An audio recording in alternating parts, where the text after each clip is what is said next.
हमको प्रगति कैसे करनी। तो पहले गुण स्थान में आपने देखा था कि जो भी पहले गुण स्थान के अंत में पहुंच जाता है, यानी उसका अंत कर देता है, उसको नरक गति का बंध नहीं होता, मिथ्यात्व का बंध नहीं होता। और बहुत सारी अशुभ प्रकृतियां जो कि एकेंद्रीय से लेकर के पंचेंद्रीय असंगी तक की प्रकृतियों से उसका छुटकारा हो जाता है, वह नरक गति से भी छुटकारा पा जाता है। अब थोड़ा सा दूसरे गुण स्थान की बात करें कि दूसरे गुण स्थान में आ गया था, कौन आ गया था?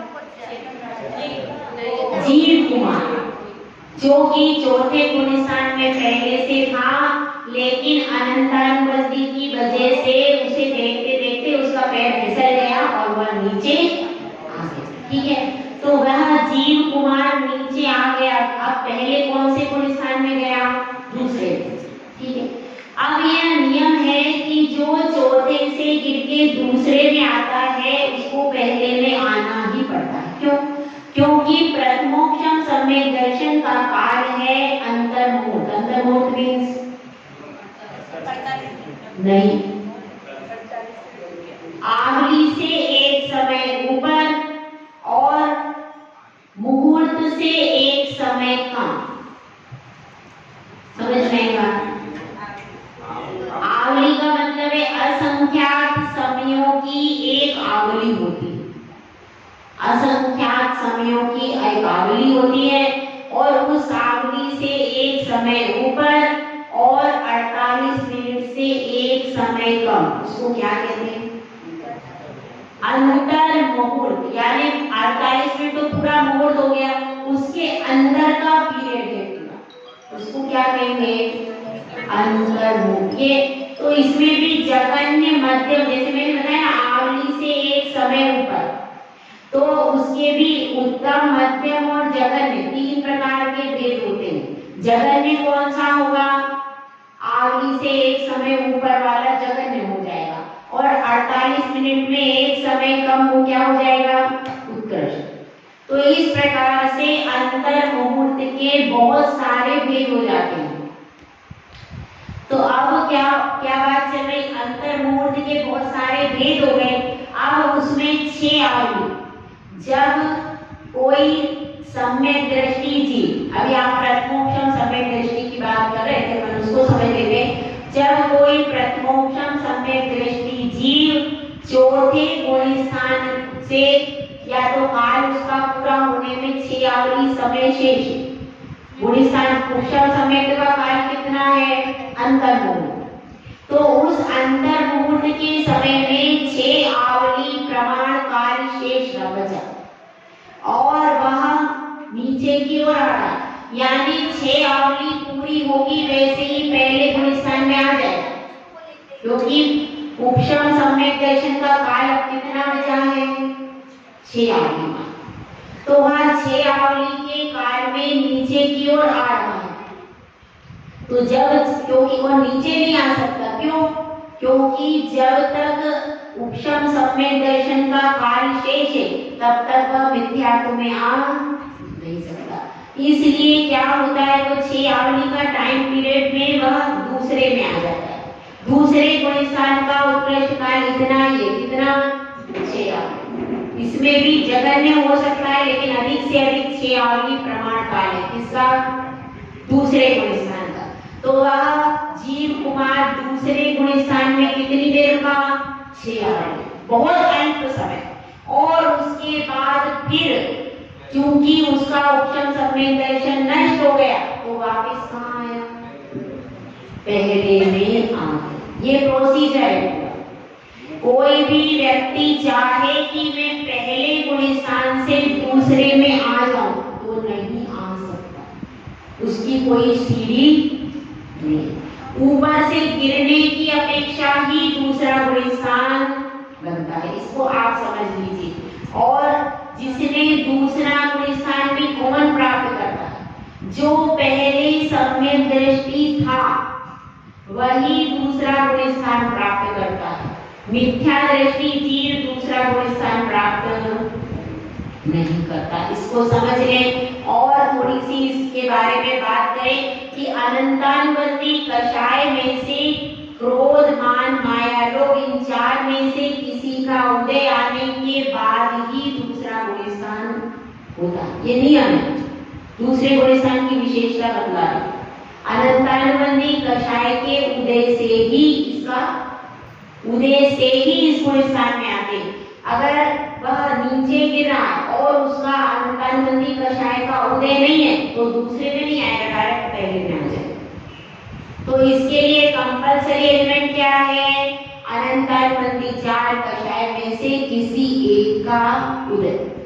तो अब वह कषाय के उदय से दूसरे में आया, लेकिन उसका काल छोटा है, इसलिए वापिस से पहले में आ गया। तो अब अपन यह समझ लें कि दूसरे गुण स्थान में कौन कौन सी, दूसरे गुण स्थान के अंत में कौन कौन सी प्रकृतियों का बंध का अभाव हो जाता है। तो सबसे मुख्य प्रकृतियां सिर्फ आपको बता देती हूँ।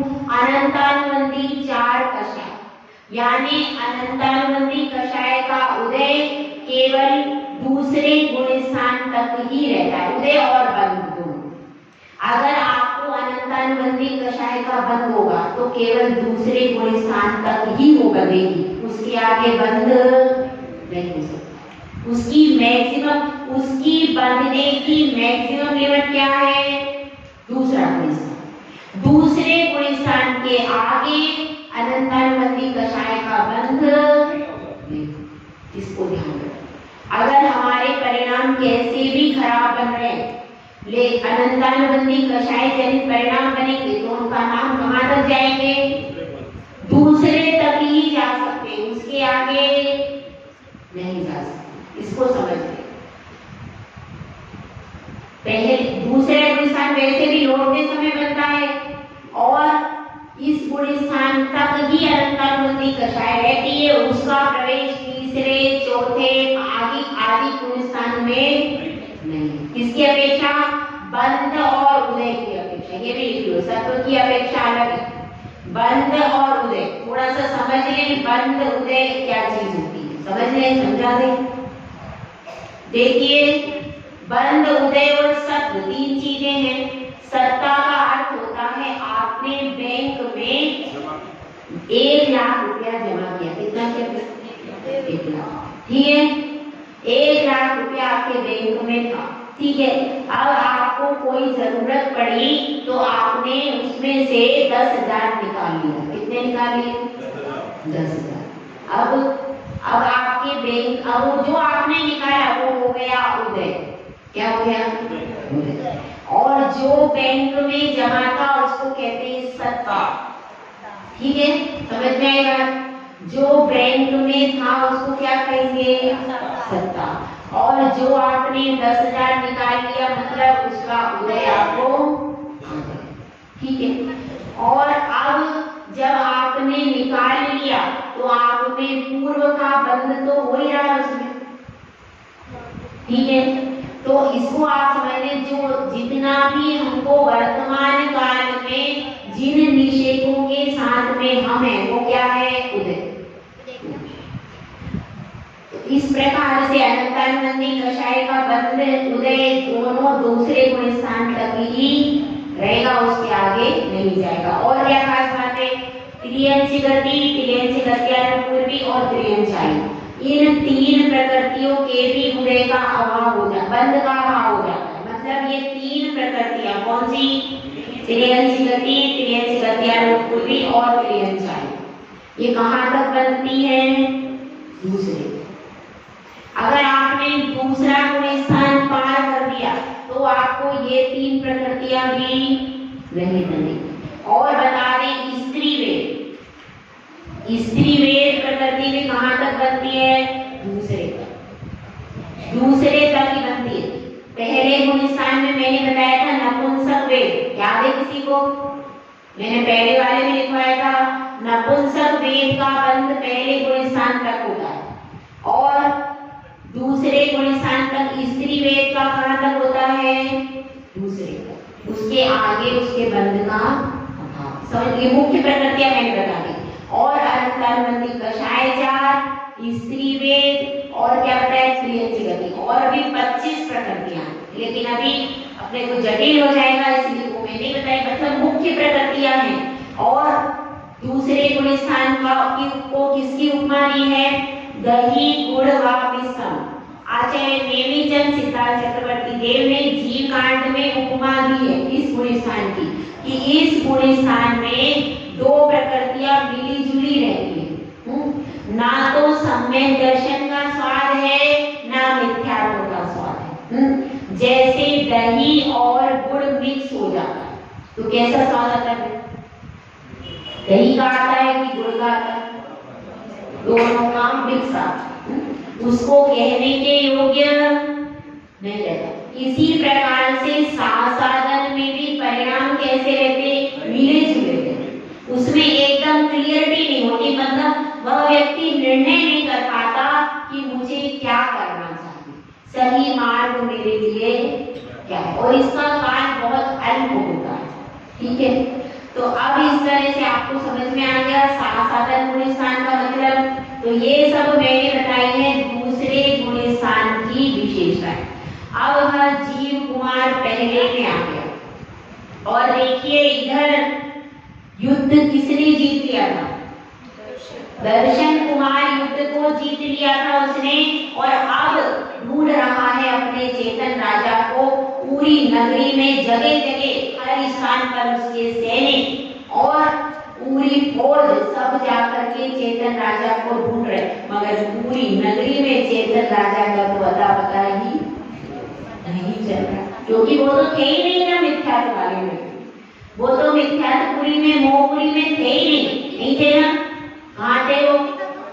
ऊपर चौथे गुण स्थान में थे वो तो वहां वो लोग नीचे ढूंढ रहे थे और वो थे ऊपर, तो कहीं भी नहीं मिले। सब लोग हताश होकर के बैठ के, अरे अब क्या करें, अब तो राजा मिल ही नहीं रहे। ऐसा तो नहीं है इन्होंने राजा को कोई कष्ट दे दिया, कहीं उनके प्राणों का आनंद तो नहीं करे।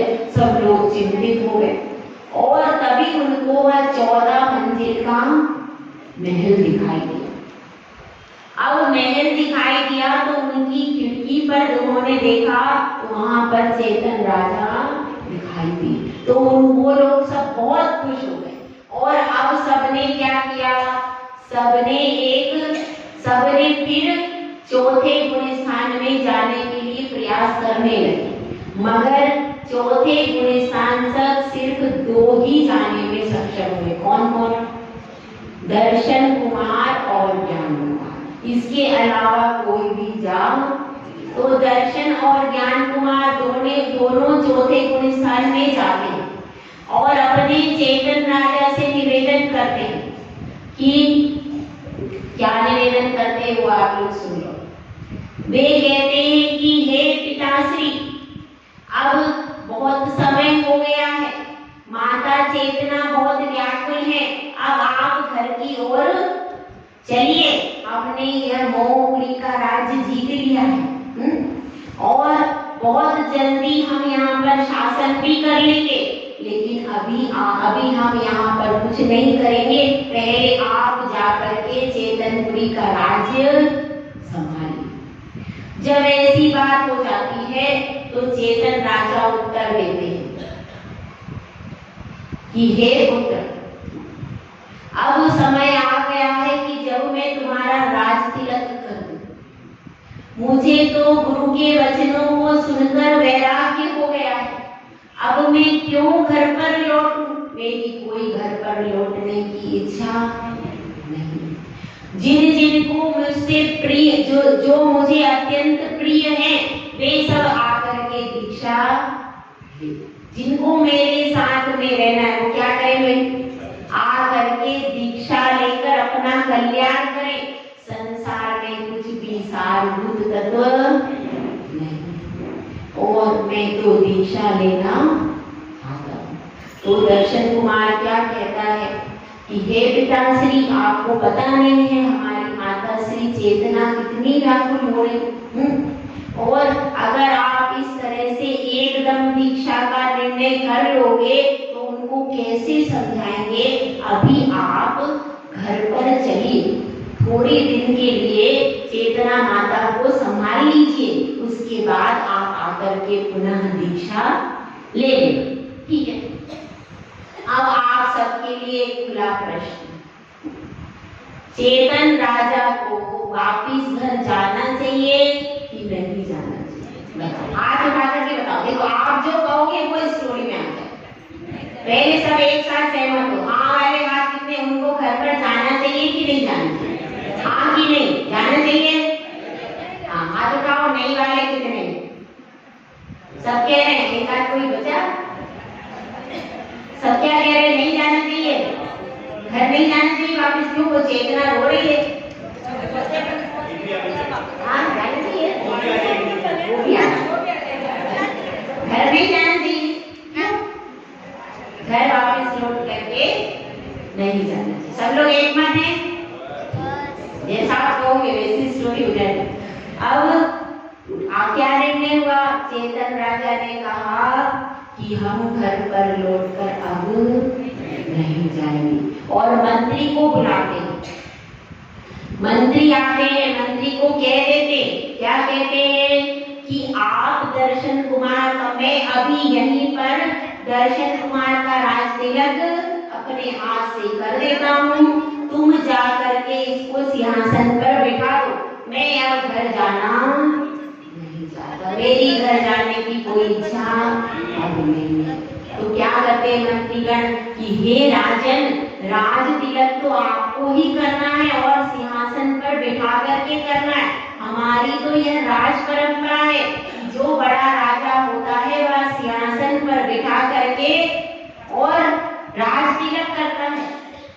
तो चेतन राजा क्या कहते हैं, जब दीक्षा की बात आ जाती है तो सारी परंपराएं गौण हो जाती है, दीक्षा मुख्य हुआ करती है। और इसलिए अब जबकि मेरा वैराग्य बड़ा हुआ है, पता नहीं घर पर जाने के बाद मेरे भाव बने कि नहीं बने। बहुत पुण्य के उदय से बहुत मुश्किल से मेरे भाव बने, और मैं यह अच्छा मानता हूँ कि मैं यहाँ इस जंगल में आया, मोहपुरी में आया, और मुझे इतना बड़ा महल मिला, और मुझे गुरु के वचन सुनकर वैराग्य हो गया, इसलिए तो मैं यह मोहपुरी का प्रवास अच्छा मानता हूँ। और तुम जो यहाँ पर जैसे रह रहे हैं उनको रहने दो, हमें मोहपुरी का राज्य नहीं चाहिए, जो जैसा रहता है उसको वैसे रहने दो। और यह मोहपुरी अच्छी नहीं है, इसका राज्य लेकर के हम भी भ्रष्ट हो जाए। यहाँ पर ऐसी भूल भुलैया है, इतना मिथ्यात्व का डेरा है, इसको लेकर के हम क्या करेंगे?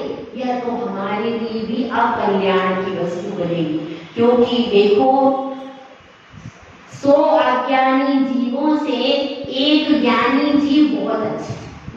अगर हम ऐसे अज्ञानी जीवों के बीच में रहेंगे तो हम भी मिथ्या दृष्टि और मूर्ख बन जाएंगे, इसलिए यह राज्य हमको नहीं चाहिए। हमारे पास एक चेतनपुरी का राज्य है, वही पर्याप्त है, आप वहीं का शासन करो। क्योंकि मिथ्यात्व की 1000 करोड़ संख्या हो तो भी अपने लिए जो हमारे पास सम्यक दर्शन रूपी रत्न से भरी हुई नगरी है वही हमारे लिए मूल्यवान है, और उसके नगरवासियों में सम्यक दर्शन का प्रचार करो। तो अब ऐसी बात हो जाती है। अब क्या करते हैं, सब लोग बहुत समझाते हैं, तरह तरह की बातें करते हैं, लेकिन चेतन राजा चलायमान नहीं होता। आप लोग तो हो जाते हो, बार बार घर पे आ कहाँ जाते हो, फिर आ जाते हो, फिर चले जाते हो, लेकिन चाहते ही हो कि हमारा चेतन राजा भी फिसले, भले हम फिसल जाते हो। तो चेतन राजा फिसलना नहीं चाहिए, वो अब एकदम दृढ़ता से बैठ गया है बिल्कुल, और गुरुदेव के चरणों में भी कहता है कि हे गुरुदेव, मेरा अब घर का पूरा त्याग, मुझे अब कहीं पर भी नहीं जाना है, अब आप अपने चरणों में मुझे रख लीजिए और आप अपने समान बना लीजिए। तो गुरुदेव क्या कहते हैं कि भाई देखो अब भी समय है, सोच समझ लो, एक बार यहाँ पर आ गए तो पीछे लौटने का काम नहीं होगा। अगर तुम्हें अब भी विकल्प है चेतना लाने का तो जा करके मिल सकते, अभी तो अवसर है। और ऐसा नहीं हो जाए कि तुम्हारे मन में कोई विकल्प रह जाए और तुम दीक्षा ले लो और फिर क्या होगा, दुविधा में दोनों गए माया मिली ना, फिर तुम्हारी स्थिति ऐसी हो जाएगी। इसलिए अभी भी समय, यदि तुम्हें अभी भी अपने राजमहल में कुछ काम करना है, कोई नियुक्ति करना है, कुछ तिलक करना है, रानी को समझाना है, जो करना है सो करके अभी आ सकते हो, अभी कुछ बिगड़ा नहीं है। तो क्या कहता है चेतन राजा कि अब मुझे कोई विकल्प नहीं है, मेरी जिम्मेदारी पूरी, 2 पुत्र थे, दोनों की विवाह कर दिया, उनकी बहू है, उनके भी पोता पोती सब हो गए, अब मेरी कोई जिम्मेदारी शेष नहीं है, केवल राज तिलक करना है तो मैं यहीं पर रोली से राज तिलक कर दूंगा दर्शन कुमार का, और यह जाकर के सिंहासन पर विराजमान हो जाएंगे। इसलिए मैं अपने इतने अच्छे प्रशस्त भावों को नष्ट, मेरे वैराग्य के परिणाम उत्कृष्ट बन रहे, इस क्षण को गंवाना अच्छा नहीं है। इसलिए आप बिल्कुल निश्चिंत रहिए, मैं बिल्कुल निर्विकल्प हूँ, मुझे किसी से कोई प्रयोजन नहीं है और बिल्कुल निर्विकल्प हूँ, और जो भी जिनको भी परेशानी है, जिनको भी कुछ करना है तो वो यहाँ पर आ जाए, लेकिन मैं कहीं पर जाऊंगा, मैं कहीं भी नहीं जाऊंगा। तो सब लोग सलाह करते हैं कि अगर इन्होंने निर्णय ही कर लिया है, त्याग ही कर लिया है, तो हम लोग अब कुछ नहीं बोले। और अब चेतना माता को सारा समाचार सुनाएंगे, और अगर चेतना माता आना चाहेंगी तो उनको यहीं पर लेकर के आ जाएंगे। ऐसा सबने सलाह कर ली, और सलाह करके सब क्या कर रहे हैं, सबने अब क्या किया, कहा कि आदेश दे दिया हमारे राजा ने, मोहपुरी को छेड़ना भी नहीं है, इसीलिए सब वैसा का वैसा अपना लाव लश्कर लेकर के, सब हाथी घोड़े लेकर के वापिस चेतनपुरी में चले जाते हैं, वापिस वहां पर जाते हैं। और फिर चेतना माता के पास संदेश पहुंचा। अब चेतना माता क्या कहती है, वह क्या कहती है, इसको अपन कल देखेंगे। जय प्रहलाद, जय सुंदर।